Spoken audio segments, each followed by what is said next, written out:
Hi everyone. Let's talk about another data type in Python, which is set. Now, a set is also collection of elements. There's a collection of elements. Let's see how to define a set. So, to define sets, we use curly brackets, or we can also use set function. Now, curly brackets are also used for dictionary. Then how does the Python interpreter knows that it is a set and not a dictionary? So if you remember, for dictionary, the items were in key colon value format, while the set has just the items, the values of the items. So that is how the Python recognize that something is set and not a dictionary. So let's go ahead and create our first set. It is again a heterogeneous collection of items. So these items could be of different data types.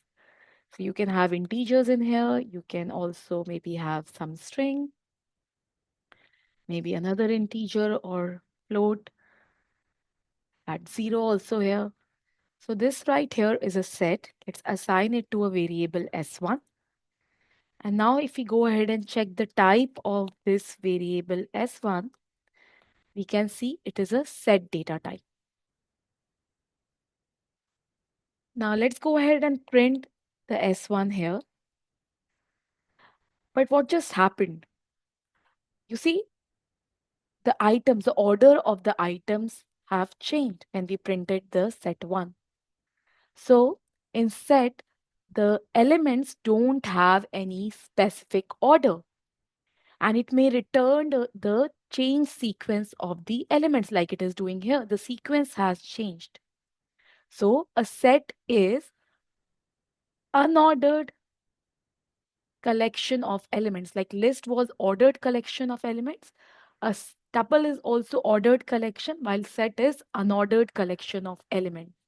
And because it is unordered, you cannot use indexing, but because indexing is based on position, right? If something doesn't have fixed position, how can you use indexing?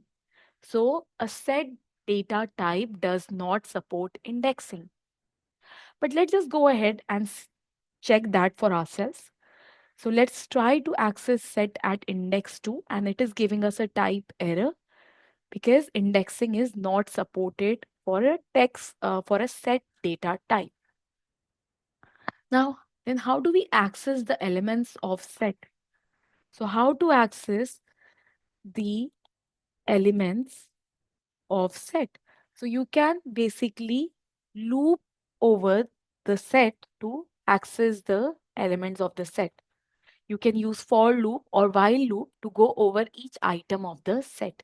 But because we have not discussed the looping concept yet, we will look at how we can access the items of the set when we talk about the loops in Python. But yes, you can use loops to access the item of the sets. Another property of the set is that the sets cannot have duplicates. Set cannot have duplicate values. That means all the items of the set are unique. So what happens when we try to create a set with non-unique values? What will happen? Let's try it out. So here I'm creating a set 2, and maybe I'll add one more 1 here and maybe one more 3 ones I have here, right? So when I define this set, it doesn't give any error. But when I print S2, you see it has removed on the duplicates, and now we have all the unique items here. So 3 was occurring thrice here, but now it is occurring only once. So set has all the unique items. So let's update our definition of set here. We said a set is an unordered collection of unique items or elements. Okay. What about mutable or immutable? Is set a mutable data type or immutable data type? So a set is mutable. A set is mutable. So you can add items to a set and delete items from a set. How do we add items to a set? So for that, you have a function, the inbuilt functions like we had for other data types. So I'm going to use S1 here, and maybe I'll add some items to it. So I'll say S1 dot add, and I'll add another item, maybe good morning, GM. Now, if you check your set again, S1, this is what we have. Okay. If you want to add multiple items or elements, you can use update function, update, and you can pass the list of the items that you want to add. So maybe I'll say 9, 7, 4. Okay, just make sure you don't have those items already. And now if we go ahead and print S1, you see these numbers have been added, 9, 7, and 4. So yes, you can add items to the set. So set is mutable. Now, can we remove items? Yes, you can. There are multiple functions. You have remove, you have discard, you have pop, you have clear. Let me demonstrate maybe remove and discard. So let's say you want to remove 4 from here. So then you can simply do S1 dot remove, and you can specify which item you want to remove. And if you now check what is in your S1, you see 4 has been removed. If you do pop, now what will this do? So we are not passing any value here. Anyways, there is no concept of indexing, so you cannot pass any index. If you just do pop, guys, it will remove any random item or element from your set.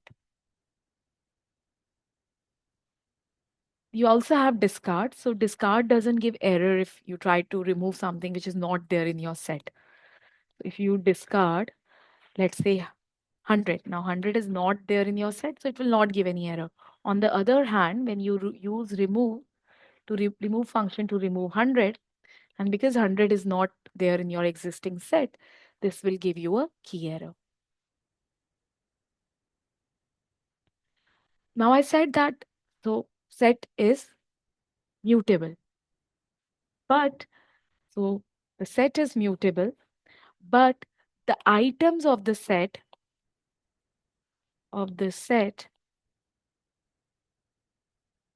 are immutable.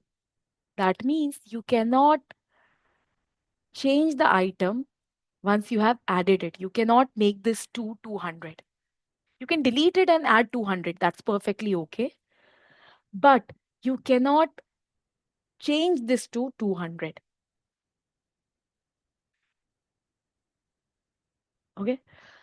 So that means that items of the set are immutable. That means that if I try to create a set with some numbers, it will work.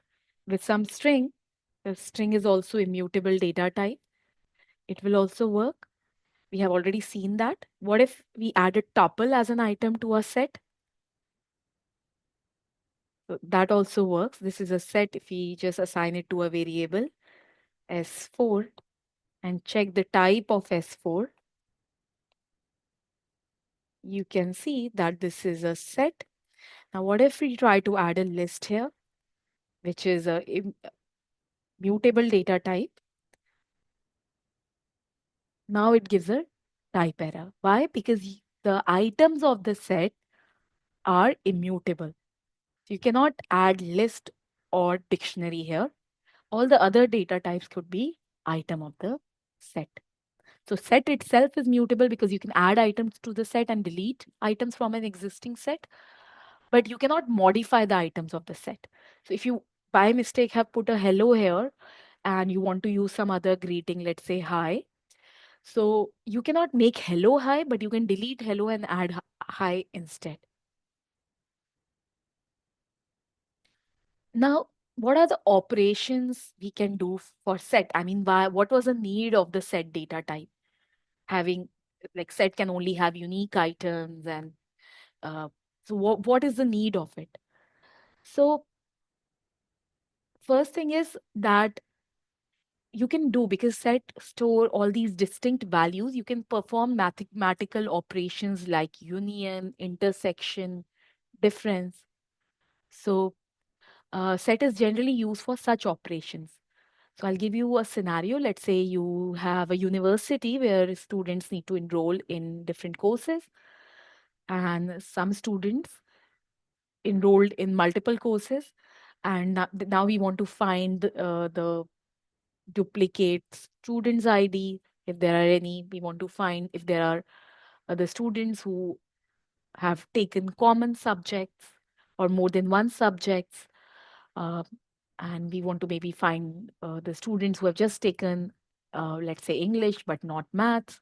So for all these kind of things, you can use set data type. So the different operations that set support is union, intersection, and so on. So let's try a couple of these. So let's say we have a variable A. I have a set here, all numbers. And this one I have maybe 3, 4, and 5. Okay. And I want to look at the union of the two.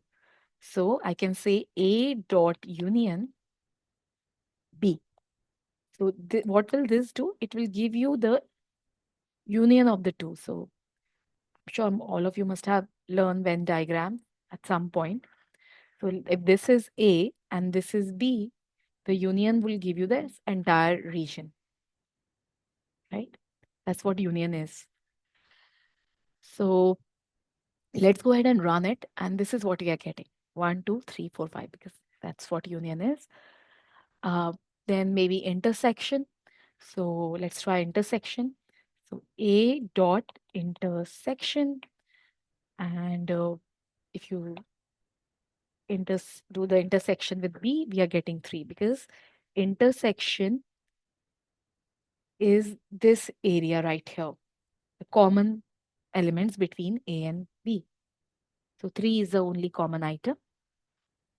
Now, there is another function which is an A dot intersection update. So you would find these updates, this variation of uh, these particular operators almost for every function that you have in set. So you would have this underscore update variation. And what is this? So if you check the A here, guys, the original set, that has not changed, 1, 2, 3. Even if you check B, that remains unchanged. But when you do intersection underscore update, when you call this function, it will calculate the intersection and assign it back to the variable A. So now if you check A, you see the A itself has changed. Let's do this. Let's reassign the value to the variable A and B. Let's rerun this.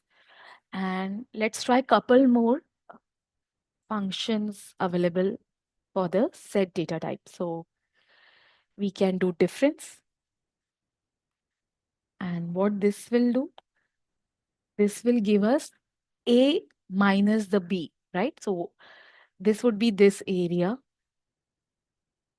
So this is your A, entire A, and you just remove. So this, I'm highlighting that in pink here.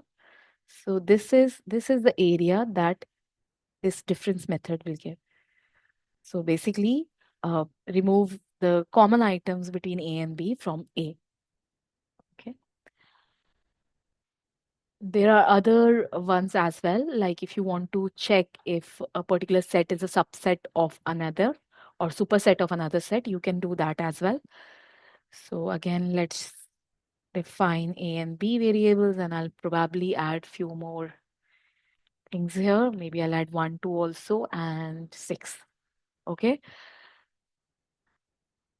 Now I want to check if A is subset of B. So is subset. Is returning true. Why? Because it looks something like this. So this is your B, which has all these elements, and all the elements are of A are also are within this V. So this is returning the Boolean value true. You can again try for superset also. A is superset, and this should return false. So yeah, that was about set. What is a set once again? It stores unique, unordered elements. It doesn't support indexing, and it has all these mathematical operations like union, intersection, difference. And set is a mutable data type, but the items of the set are immutable. So that's all for this video. Thank you for watching, everyone. I'll see you in the next one. Thank you.